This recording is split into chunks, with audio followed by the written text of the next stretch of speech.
Hello friends नमस्कार loser study को स्वागत करछि।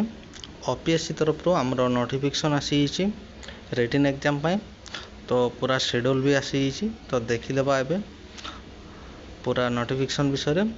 तो देखो आमर ओपीएससी तरफ नोटिफिकेशन टी आसी आमर रिटन एग्जाम पाई आ पोस्ट कौन थिला देखंतु असिस्टेंट फिशरीज ऑफिसर वैकेंसी थिला आ एटा होची ग्रुप बी वैकेंसी।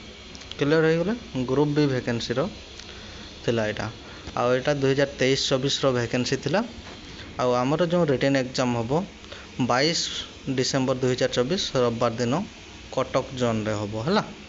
क्लियर हो गले कटक जोन रे हमर एग्जाम हबो 22 डिसेंबर 2024 22/12/2024 रविवार दिन बा संडे दिन हमर एग्जाम कंडक्ट करा हबो हला।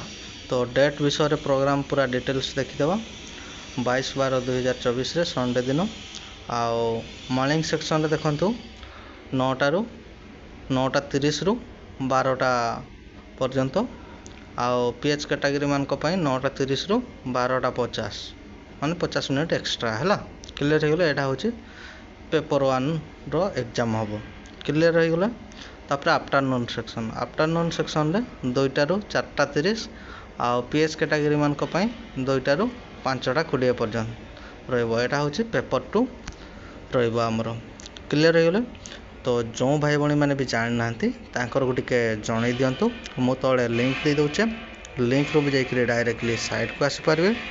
आ वीडियो जदि भलो लागु थाए लाइक शेयर कर दियंतु आ एपर्यंत जदि मो चैनल को सब्सक्राइब करनांती सब्सक्राइब कर दियंतु। जॉब रिलेटेड जो भी नोटिफिकेशन आसीओ मो चैनल माध्यम रे आपन को जणैबी। तळे भी लिंक दे दोचे लिंक रो भी जाई डायरेक्टली साइट को आसी परबे।